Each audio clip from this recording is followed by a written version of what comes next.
presenta wowmx.tv.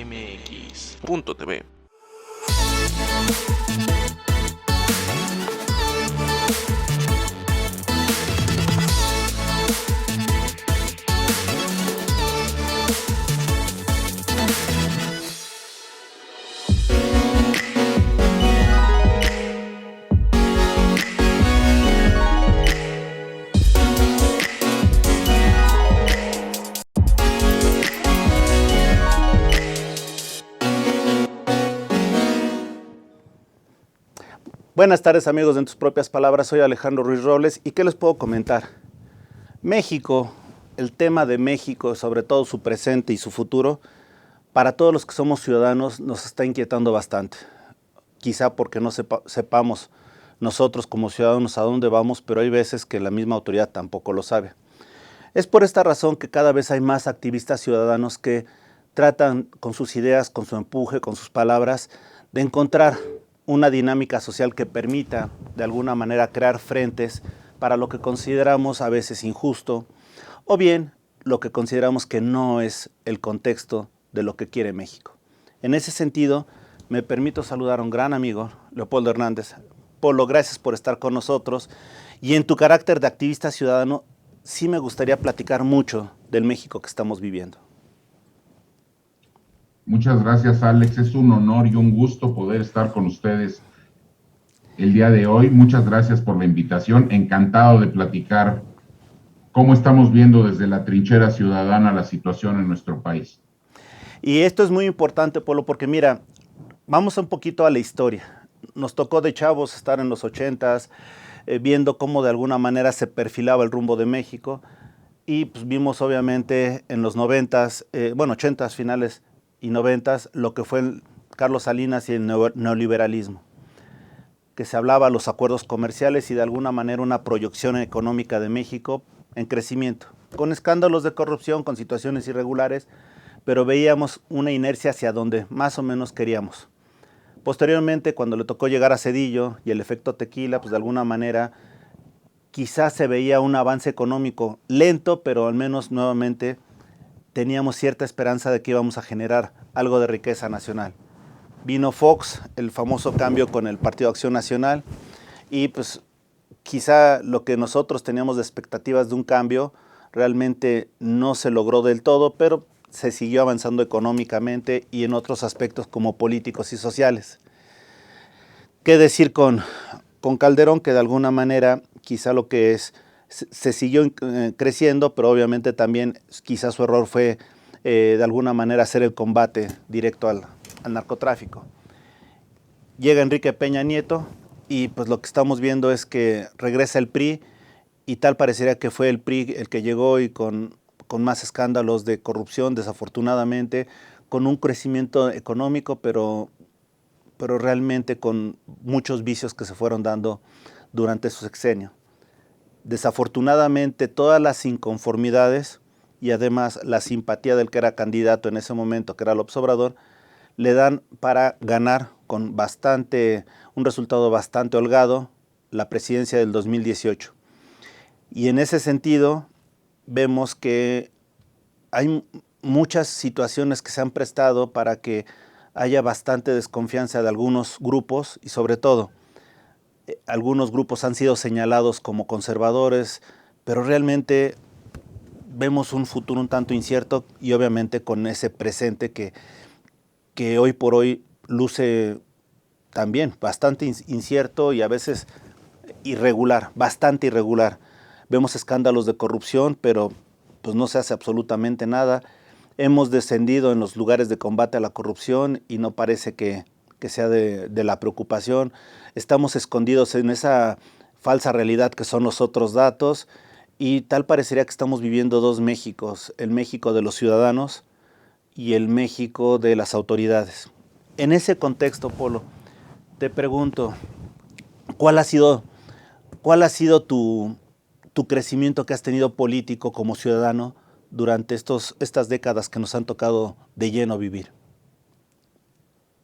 Gracias, Alex. Pues mira, creo que describes muy bien lo que nos ha tocado vivir el final de la adolescencia, el empezar a votar yo en particular, la primera elección presidencial en la que me tocó participar como ciudadano es la del 88, en donde triunfa Carlos Salinas de Gortari.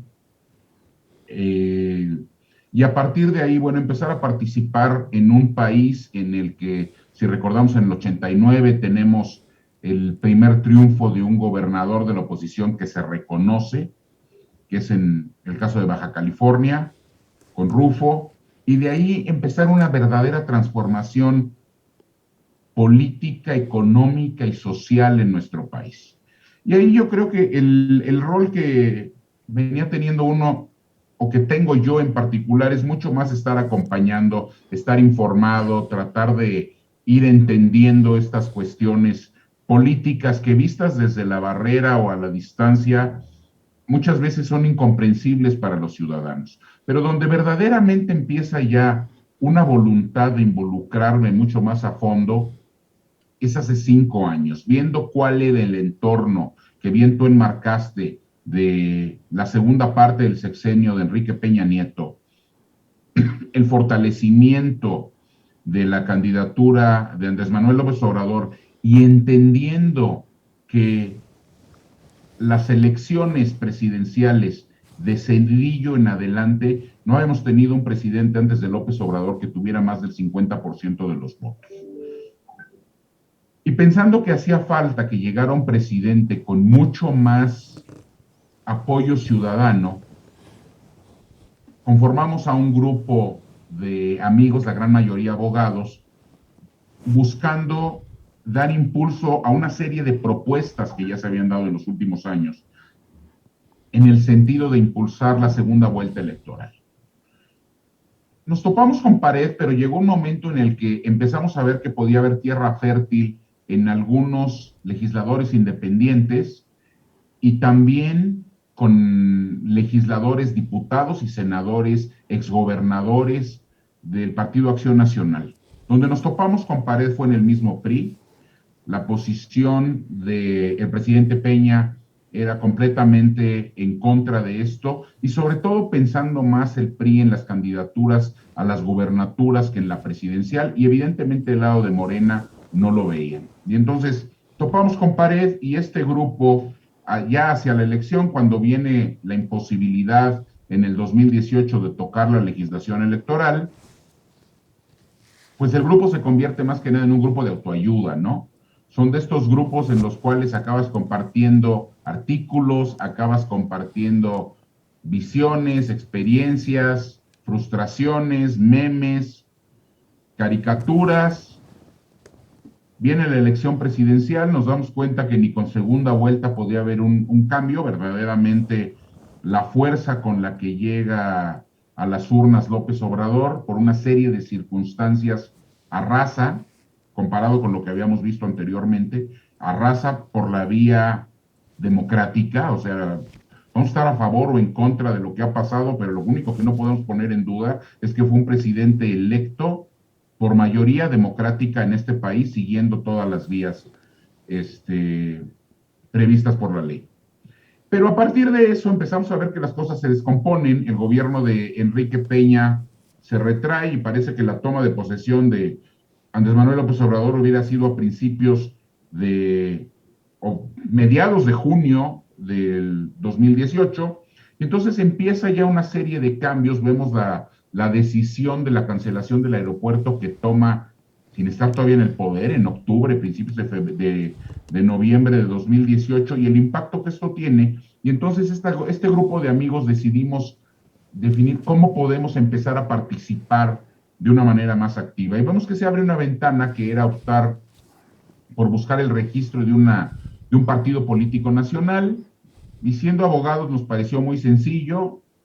Nos lanzamos a la aventura y a tratar de encontrar cómo poder cumplir con las más de 270,000 firmas que eran necesarias. Optamos ir por un lado. Primero iniciamos buscando los registros por vía estatal, luego nos fuimos a la vía distrital, regresamos a la vía estatal y nos topamos con el tema de la falta de recursos, una ley muy a modo, porque verdaderamente es muy difícil. Si habíamos visto que las candidaturas ciudadanas eran prácticamente imposibles, la realidad es que como grupos de ciudadanos conseguir y poder movilizarte sin la falta de recursos, sin la experiencia y entrar en el juego político como están establecidas las reglas en nuestro país es prácticamente imposible. Entonces nos topamos con pared, pero no todo fue negativo. O sea, tuvimos la oportunidad de empezar a entender una serie de dinámicas de cómo es la construcción del sistema político mexicano.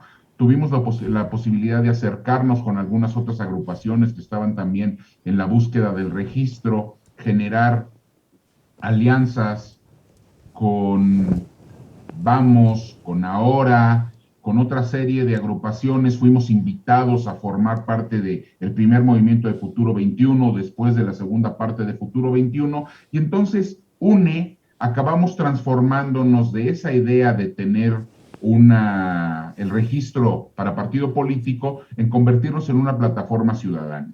Seguimos caminando, seguimos queriendo incidir, es así como nos encontramos en Sí por México, la idea de Sí por México, en el incipiente Sí por México en el verano del año pasado, en tratar de entrar en este ejercicio que todo mundo calificaba como imposible de ir en una alianza de la parte de la oposición hacia las elecciones del 2021, y esto verdaderamente transitó, fue positivo. Yo creo que decir que es Sí por México el padre de la alianza es querer hacernos de un papel que probablemente no nos corresponde la paternidad exclusiva, pero sí es reconocer que fue uno de los factores y la labor tanto de Claudio X González como Gustavo de Hoyos y todas las agrupaciones y los movimientos ciudadanos que estábamos atrás, de poder plantear una serie de puentes entre los partidos y facilitar acuerdos y el acercamiento. La labor de Sí por México, entonces, desde mi perspectiva, fue muy loable. Se cometieron errores, como se cometen errores, sobre todo cuando estás aprendiendo, pero también vemos que los políticos con experiencia los cometen, entonces creo que no fue grave. Y creo que a final de cuentas, si nosotros vemos cuál fue el saldo de la participación, y lo dice de manera muy clara ahora Guadalupe Acosta Naranjo cuando está llamando a la gente a que se sume al Frente Cívico Nacional, que dice, lo que no podemos olvidar es que los tres partidos de oposición, entendiendo por estos a PAN, PRD y PRI, juntos sumaron en la elección federal de 2021, vamos a ponerlo en números cerrados, 20 millones de votos. Morena y su alianza suma 21.5 millones de votos. Pero por otro lado tenemos a Movimiento Ciudadano con 3 millones y medio de votos. Entonces, si nosotros consideramos que así es, a Movimiento Ciudadano como parte de la oposición, si bien no fue en alianza, la oposición tuvo 23.5 millones de votos en la elección federal, cuando Morena y sus aliados tuvieron 21.5. Somos mayoría. Por una serie de cláusulas previstas en la ley y otras querer extender y querer sacar algunas ventajas, no obstante de que el INE hizo lo que estaba en sus manos para acotar esto, tenemos una configuración en la Cámara de Diputados que no refleja lo que fue el resultado de las urnas. Pero bueno, fue así como participamos, es seguir buscando caminos, es así como sin que UNE deje de estar participando en Sí por México, nos sumamos ahora a los esfuerzos del Frente Cívico Nacional. Excelente. Dentro de esto ya me diste algunas pautas para que me llaman la atención. En primer lugar, ¿han tenido acercamientos con Movimiento Ciudadano o bien con Dante Delgado? Como UNE no, como Frente Cívico sí, y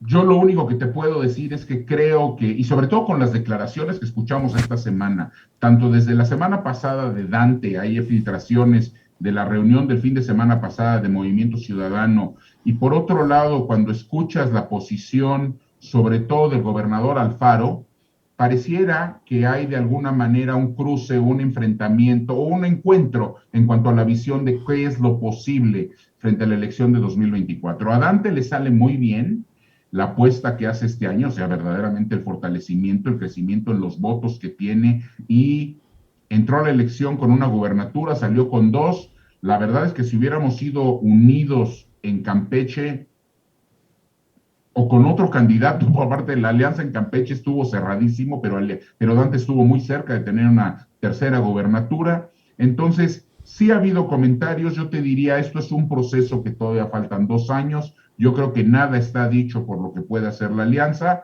pero sí estamos en pláticas y hay sectores dentro del movimiento ciudadano mucho más dispuestos a buscar o escuchar las posibilidades de ir en una alianza de la oposición. Por otro lado, si hay algo que me llamó mucho la atención es que había demasiados intelectuales vinculados a lo que era López Obrador, a lo que era su movimiento. Muchos de ellos, curiosamente, del CIDE.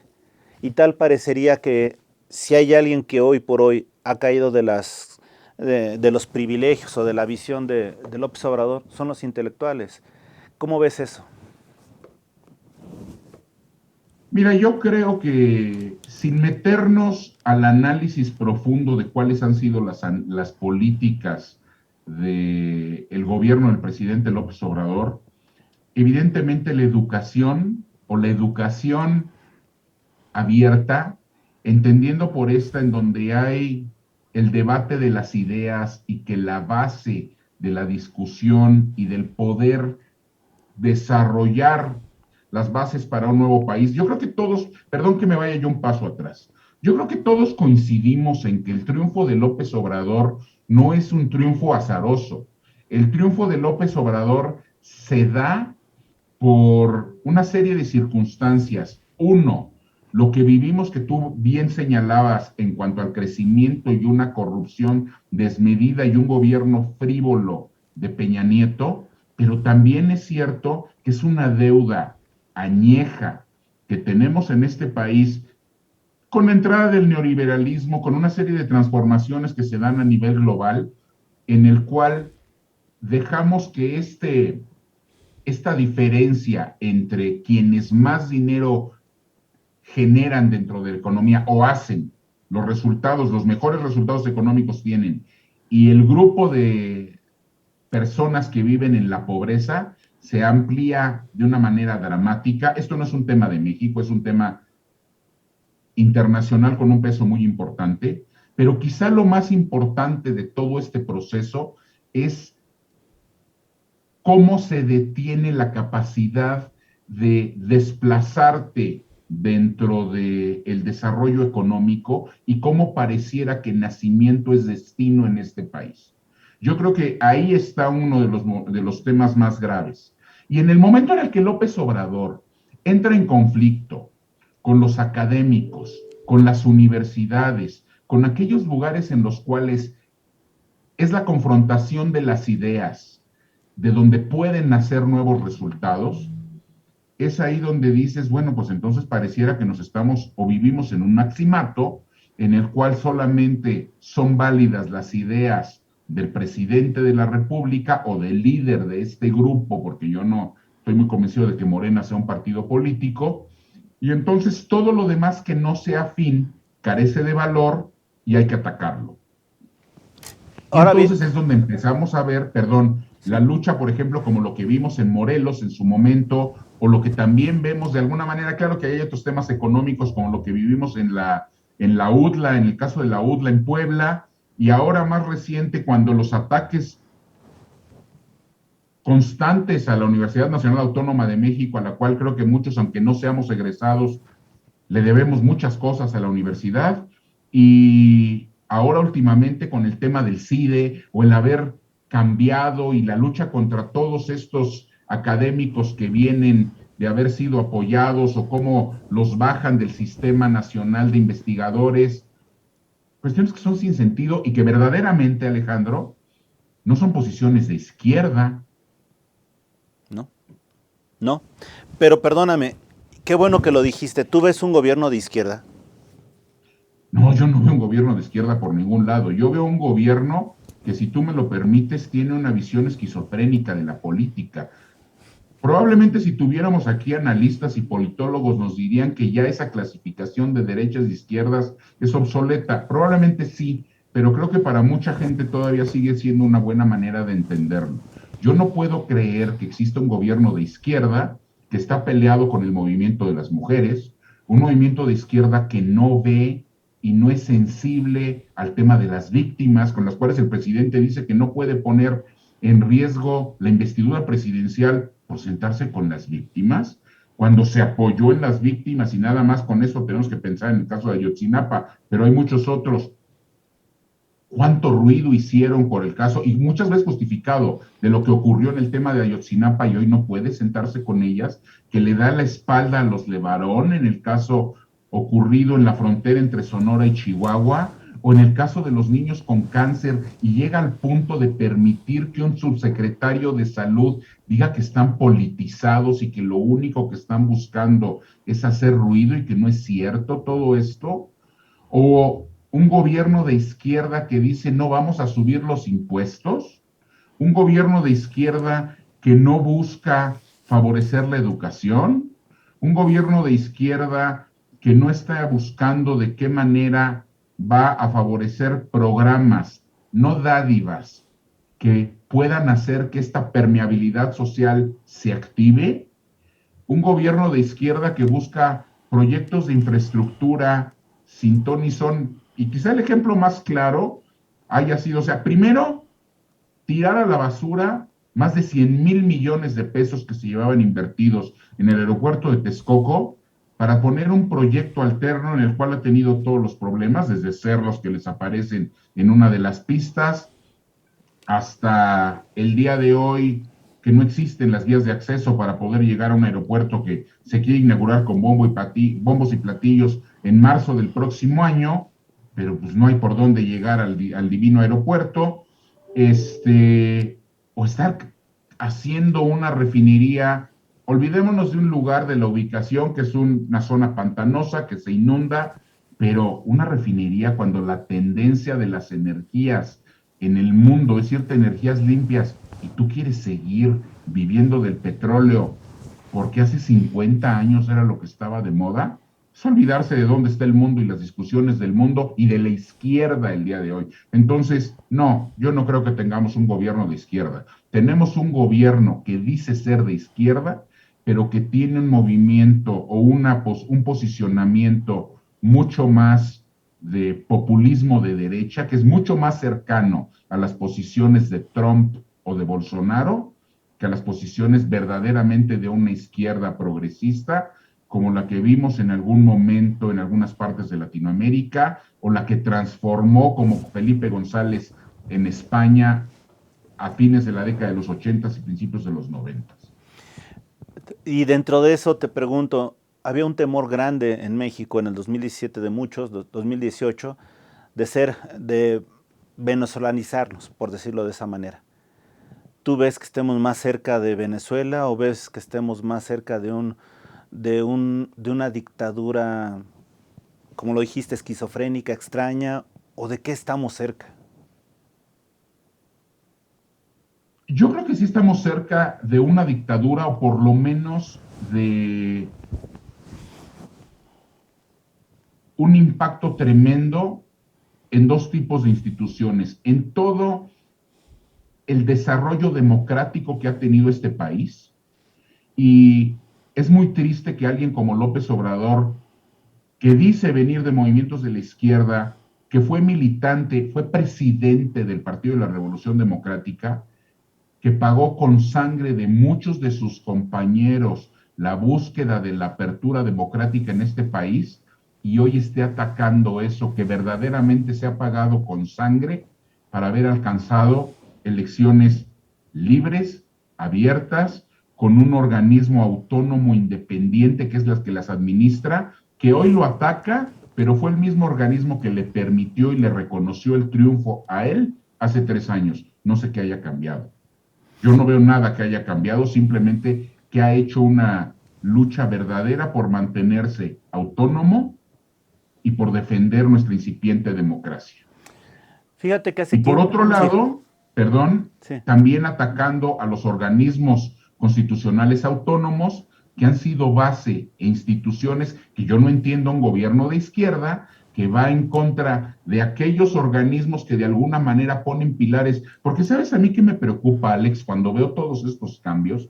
A mí lo que me preocupa es que pareciera que ellos lo que buscan es eternizarse en el poder, porque una persona con responsabilidad histórica, social y política diría, vamos a pensar que verdaderamente lo que mueve a López Obrador es una voluntad de cambio y de compromiso con la gente. Vamos a pensarlo, vamos a darle el beneficio de la duda. ¿Y quién garantiza que quien va a seguir podría mantener toda esta estructura monolítica que él piensa construir, o esta alianza con el ejército en el cual lo saca de los cuarteles cuando él prometió en innumerables ocasiones que los iba a regresar a los cuarteles, criticaba de manera permanente a la institución de las Fuerzas Armadas, y ahora no solo no las critica, sino que ha puesto bajo el régimen o bajo el control de las Fuerzas Armadas instituciones u organismos que no deberían de estar bajo el control de las Fuerzas Armadas. Empezando por la Guardia Nacional, que obtuvo los votos para la reforma constitucional y su nacimiento, prometiendo que el mando iba a ser civil, y más se tardó en tenerla que en poner un militar al frente. Y hoy es absolutamente fuera máscaras, es lo mismo con otro uniforme, lo mismo que es el Ejército y la Marina, pero con otro uniforme. Y fíjate, y sin ninguna ventaja para el país. Eso es justamente lo que te iba a decir. Probablemente no se vaya a eternizar en el poder López Obrador. Sin embargo, yo quiero saber quién va a ser el valiente que le va a quitar en el 2024 tanto poder que está teniendo la milicia. ¿Cómo le van a hacer? De repente le van a decir, ¿sabes qué? Hasta aquí llegaste y regrésanos lo que tenías, regrésate a los cuarteles. ¿Quién lo va a hacer? Si hoy por hoy sabemos que es cierto, la lealtad de ellos está con el país y debería estar con el país, pero ¿quién se le va a poner enfrente a los militares? Yo creo que si nosotros apostamos a esta visión patriótica que han tenido históricamente las Fuerzas Armadas a partir de que dejaron de estar en el poder, cuando dejamos de tener a los generales en la presidencia de la República, al día de hoy todavía, pues las Fuerzas Armadas han sido verdaderamente institucionales y su compromiso ha estado con la Constitución mexicana y con los mexicanos. No es con el presidente de la República, y el presidente se equivoca. Es el jefe supremo de las Fuerzas Armadas, sí, pero por mandato constitucional. Eso no se le puede olvidar al presidente de la República. El compromiso del Ejército y las Fuerzas Armadas es con la Constitución y con los mexicanos. Pensando en esto, yo quiero creer que existen muchísimas personas dentro de las Fuerzas Armadas a todos los niveles jerárquicos que entienden de dónde deviene su fuerza y que esto es un tema de transición y que una vez que pasemos por esta, no sé si llamarle pesadilla de poder, regresen y estén dispuestos a regresar a los cuarteles, a regresar a los mandos civiles, lo que le corresponde a los mandos civiles, sin tener que entrar en una confrontación, ni que sientan que se les está quitando un espacio, porque es un espacio que se les está cediendo a espaldas de la ciudadanía. A espaldas de la ciudadanía porque los ciudadanos no votaron por eso. López Obrador prometió otra cosa. Fue electo porque prometió regresar al ejército a los cuarteles, porque dijo que la Guardia Nacional no iba a tener un mando militar, y está haciendo todo lo contrario. Perfecto. Otra de las cosas que me llama mucho la atención, y te lo pregunto, Polo. Hace unos años escuchamos que él como candidato dijo que al diablo las instituciones. Y ¿sabes qué? Con el tiempo, durante su presidencia, realmente está mandando al diablo muchas instituciones. Entre ellas, lo que es el máximo órgano que tenemos para garantizar la democracia, que es el INE. Y hace 2 semanas platicaba con Ciro Murayama y me decía que era muy probable que el INE fuera a presentar un amparo por el recorte el recorte para el presupuesto del 2022. Hoy estamos sabiendo que se está presentando ese amparo. ¿En qué crees que acabe toda esta guerra innecesaria entre el INE y los diputados o presidencia, si lo quieres ver así? Mira, hoy estaba yo justamente viendo una serie de encuestas sobre la percepción de autonomía y las aportaciones que ha hecho el INE a la democracia en México, y creo que tenemos razones para estar tranquilos. Los ciudadanos siguen valorando, siguen reconociendo la independencia del INE, que no es que estén en contra del presidente, simplemente su trabajo es velar por la incipiente democracia en nuestro país. Y de ahí yo haría un reconocimiento, si nosotros somos objetivos, podemos estar tranquilos de que al menos al día de hoy, tanto los consejeros que ha nombrado este gobierno y han contado con la ratificación de los legisladores según corresponda de acuerdo a la reglamentación específica. Entonces, tanto los consejeros del INE como los subgobernadores de Banco de México, como los ministros de la Corte, han mostrado ser bastante más institucionales de lo que nosotros podríamos habernos imaginado.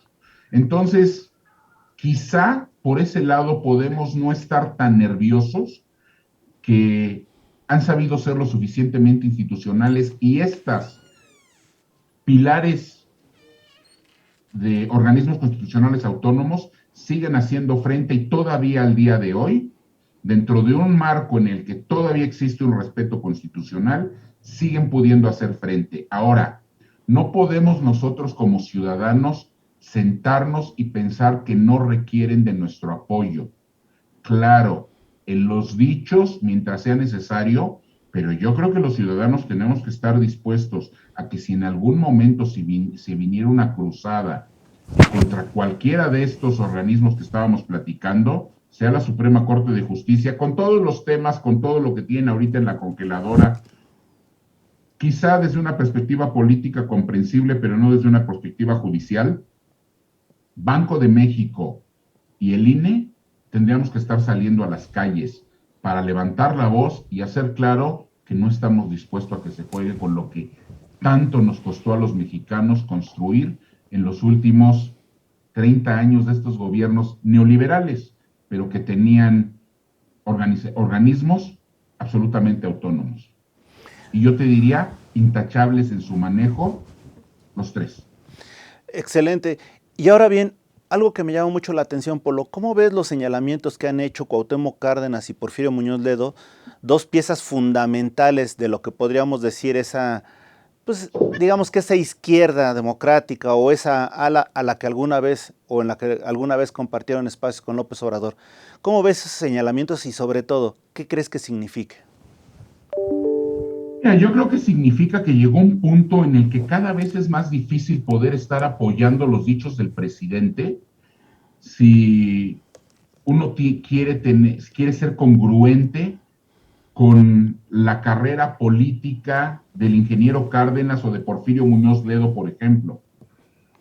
Es prácticamente imposible poder sostener y decir que esto es acorde, que los resultados son lo previsto, que el país va con un rumbo claro, que verdaderamente estamos atajando estas diferencias abismales, esta injusticia social que hemos venido construyendo y solapando, porque también los ciudadanos somos responsables de esto en nuestro país, y pues es el fin, o sea, a final de cuentas es una ruptura.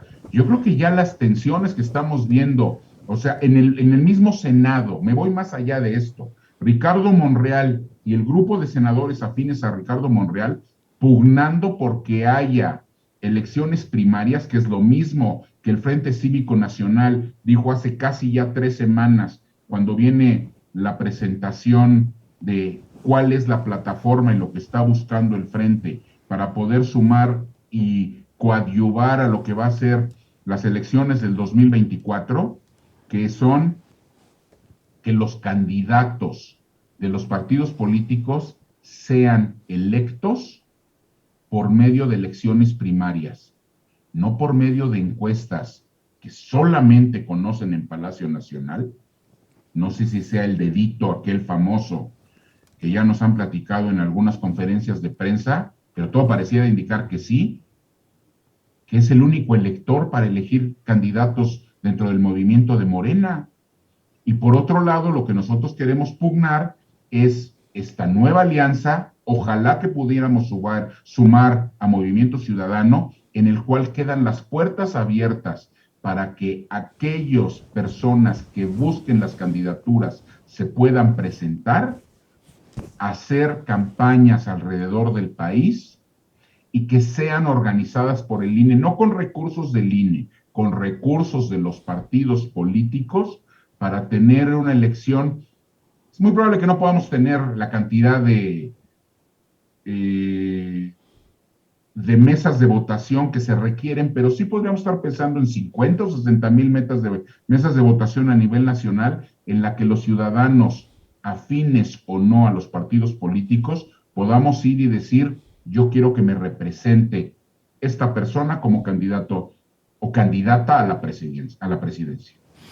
Ahora bien, platícanos un poquito más de cómo están participando, cómo se están organizando en el frente y sobre todo, qué viene para los ciudadanos que se quieran integrar o quieran participar. Platícanos un poco más de ello. Mira, yo quisiera empezar, gracias por la pregunta, por decir que el Frente Cívico no viene en oposición de otros movimientos ciudadanos que tenemos dentro de nuestro país. No es como lo quieren plantear algunos o la mano oscura de Sí por México para salir con otro frente o es una ruptura en Sí por México para tratar de tener de alguna manera, incidir en una serie de decisiones en nuestro país. Simplemente somos grupos de ciudadanos, algunos que forman parte, siguen siendo parte de partidos políticos, como es el caso, por ejemplo, de Guadalupe Acosta Naranjo, o de Fernando Belaunzarán, o Gustavo Madero, o Roberto Gil Suárez, algunos priistas,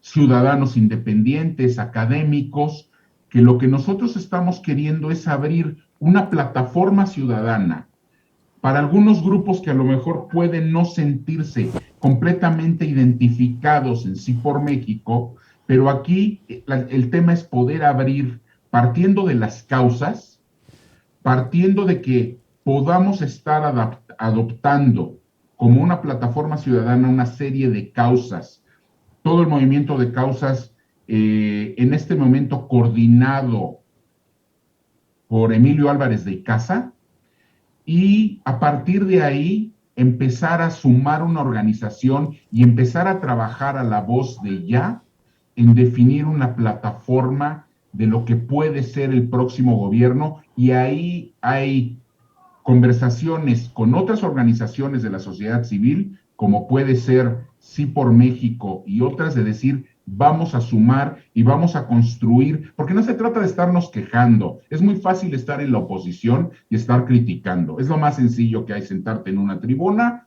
y ponerte a decir improperios al árbitro o a los jugadores. No, aquí es decir, esto no estamos de acuerdo, entonces, ¿cómo sí? ¿Cómo va a tener esto verdaderamente pies y cabeza? Y no que lleguemos a un debate presidencial en el 2024 y nos encontremos una candidata o un candidato que dice que todo se va a resolver simplemente por su presencia y porque va a luchar contra la corrupción. No sé si te suena algún debate que hayas tú visto anteriormente. Entonces, dentro de este universo, adicionalmente, ir trabajando en una propuesta, quizá donde más podamos estar de acuerdo, es encontrar dentro de los ciudadanos estos puntos de acuerdo, donde verdaderamente podemos coincidir y empezar a construir. Yo creo que todos estamos de acuerdo en tenemos que luchar contra la desigualdad social, tenemos que retomar el camino del crecimiento en este país, tenemos que reconocer las fortalezas económicas, comerciales que hemos construido y seguir sacando los beneficios de esto, atajando en donde estén las desventajas, pero siendo congruentes y reconociendo en dónde han estado las ventajas y el motor no es suficiente. Sí, el crecimiento que traía este país no era el suficiente, pero por lo menos crecíamos. Ahora decrecemos. Poder estar atrayendo inversión extranjera, no salir a pelearnos y pedir que nos pidan disculpas, países que ni siquiera existían, como el Reino de España hace 500 años, y pedir que se disculpen por lo que hicieron. Yo no sé por qué en esas circunstancias nunca le hemos pedido perdón a los tejanos por independizarse. Me parecería un poquito más cercano de manera histórica, pero había razones de peso y estaba permitido. Simplemente pidieron la independencia y luego se unieron a Estados Unidos. a ser parte de la Unión Americana. Pero bueno, siguiendo entonces con todo lo que es la situación del Frente Cívico, lo que busca es poder aglutinar, poder presentar a los ciudadanos una plataforma en la que quepamos todos, podamos sentirnos identificados todos, podamos estar teniendo organizaciones campesinas, sindicatos, los trabajadores, por ejemplo, de la salud, que han sido vapuleados por este gobierno con una pésima memoria y han puesto en las peores condiciones, y ni siquiera se les daba ventajas a ellos y a los trabajadores de la educación para poder vacunarse en un principio y tener privilegios en la parte de la vacunación. No privilegios, sino tener una ventaja. ¿Por qué?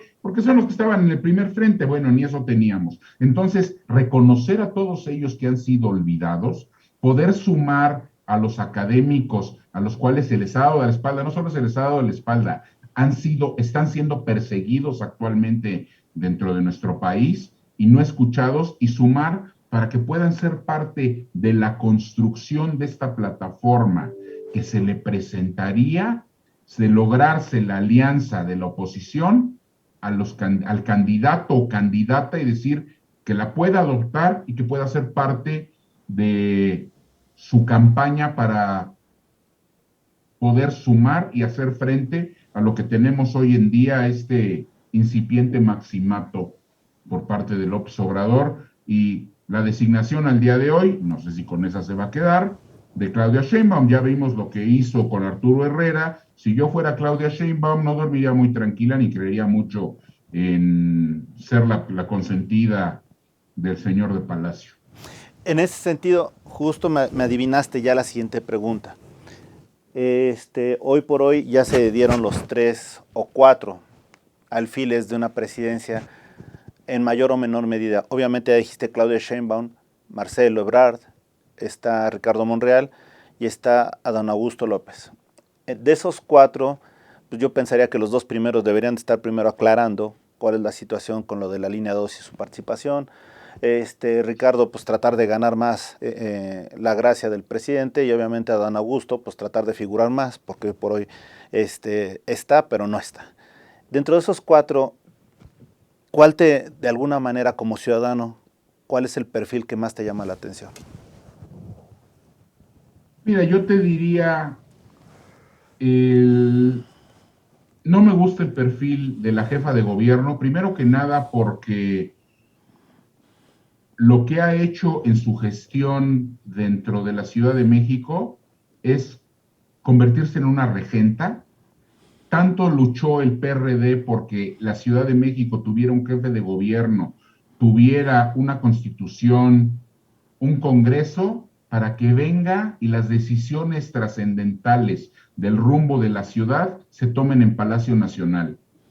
Un sinsentido absoluto. Entonces, alguien que tuvo el voto de los ciudadanos en la Ciudad de México y va en contra de esto, no merece el apoyo. Y los ciudadanos de la Ciudad de México están en contra de lo que está ocurriendo en esta ciudad, que ahí están los resultados.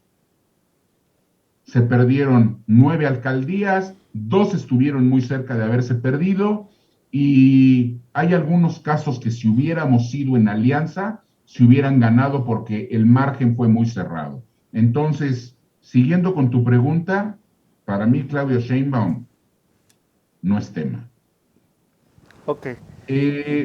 No me siento cómodo tampoco o sea, a final de cuentas, yo creo que Marcelo Ebrard tendría que aclarar muchas cuestiones antes de poder estar buscando el voto ciudadano. En una democracia abierta y transparente, empezando por la línea 12, pero otra serie de circunstancias que le han sido marcadas, debería estarlas aclarando Como por ejemplo en este gobierno, yo quisiera saber, tú sabes, Alex, ¿dónde están los famosos camiones para contrarrestar el huachicol que fueron a comprar en febrero de 2019, que tuvieron que mandar a medio gabinete a comprar camiones? Yo no sabía que fuera tan difícil comprar camiones, que necesitas mandar a la mitad de los secretarios de Estado con los que cuentas a comprarlos. Yo quisiera saber en dónde están, qué pasó, porque si mal no recuerdo fue el canciller el que estaba encargado de ir a esa compra. Ojalá nos dijera dónde quedaron antes de seguir con sus ansias de novillero.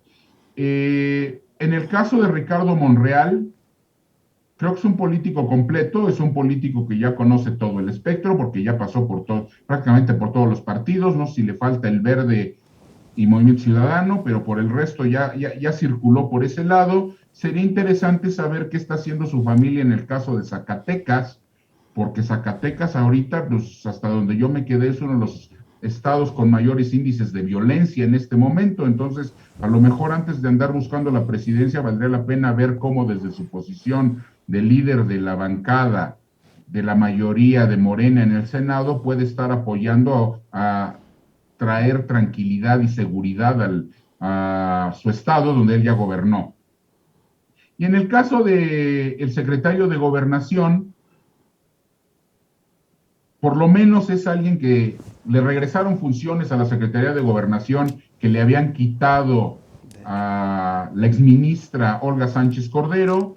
Parece estar más dispuesto al diálogo, por lo menos ya se sentó con Santiago Krill, que parece que la exministra ni los veía ni los escuchaba, pero pues, por otro lado parece que es la oficina de quejas y sugerencias del presidente de la República. Entonces pues es muy difícil decir cuando tienes a todos estos gobiernos, todos estos funcionarios eclipsados por no contradecir al presidente, saber si verdaderamente tienen opciones. Ahora, yo te digo una cosa, a mí no me toca decir qué candidato me gusta o no me gusta de Morena, porque si algo te puedo afirmar es que mi voto no va a ir con ninguno de ellos.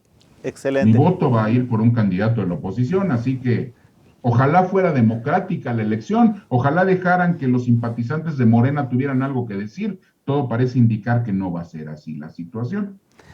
Eso es justo lo que te iba a comentar. Al final va a ser, como todo parece que va a ser un dedazo disfrazado de encuesta, de consulta, como quieras llamarle.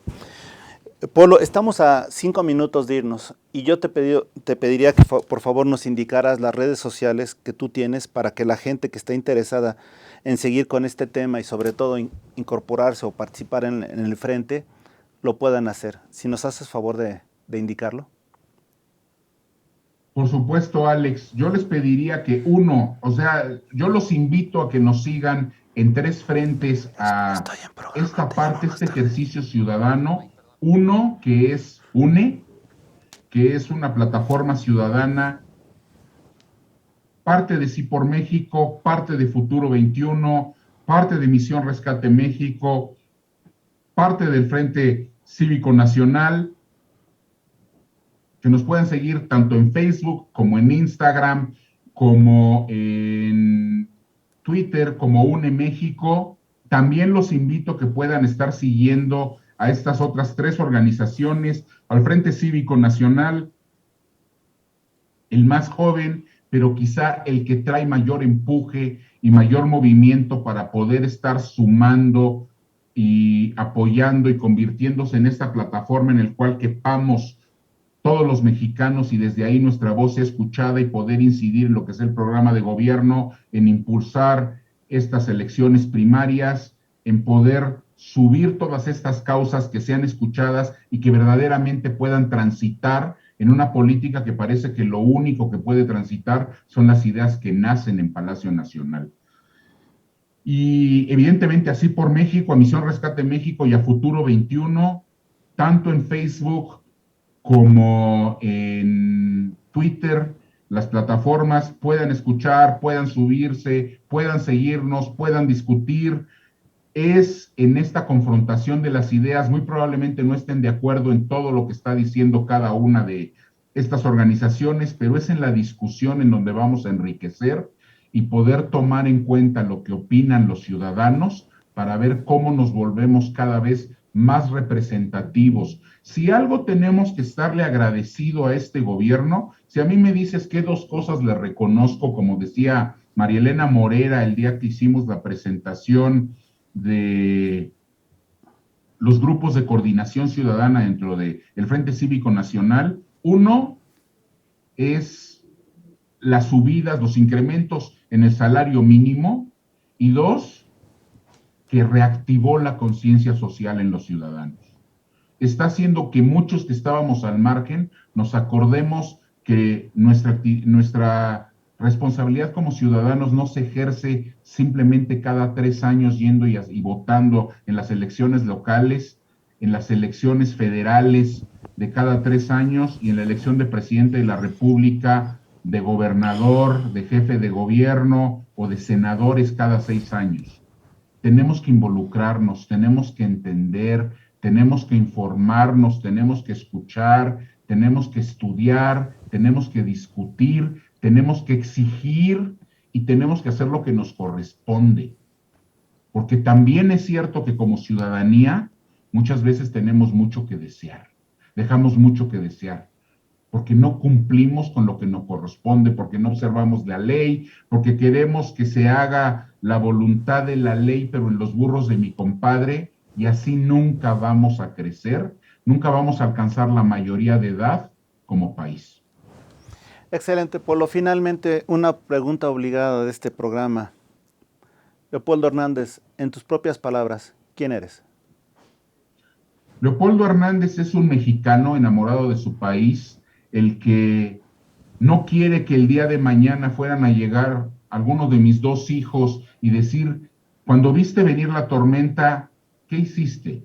¿Te enfocaste nada más en seguir trabajando por el bienestar de las empresas en las que participas? Que digo, es una labor loable, de los equipos en los que trabajas, o qué hiciste por buscar que verdaderamente alzar la voz. Hay muchos riesgos que asumimos, evidentemente. No es que esté yo ciego a las organizaciones, yo te diría en algunos momentos terroristas que presionan a los ciudadanos cuando levantamos la voz.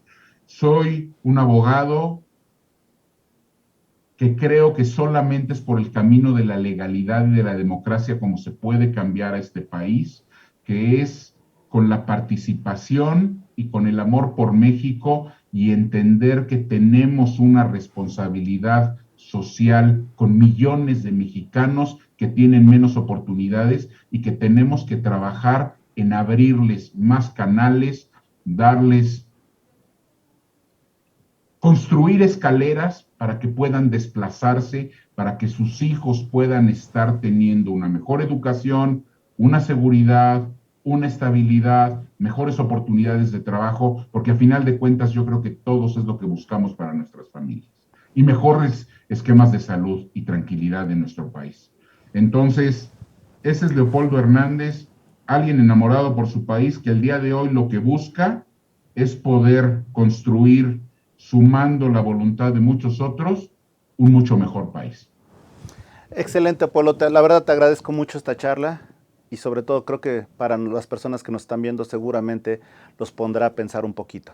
Gracias, Polo. Al contrario, Alex, muchas gracias a ustedes, a WOW, un honor haber podido estar con ustedes y con su audiencia. Un fuerte abrazo. Un abrazo, Polo, y gracias a ustedes que nos han seguido. Esto ha sido En Tus Propias Palabras. Hasta la próxima.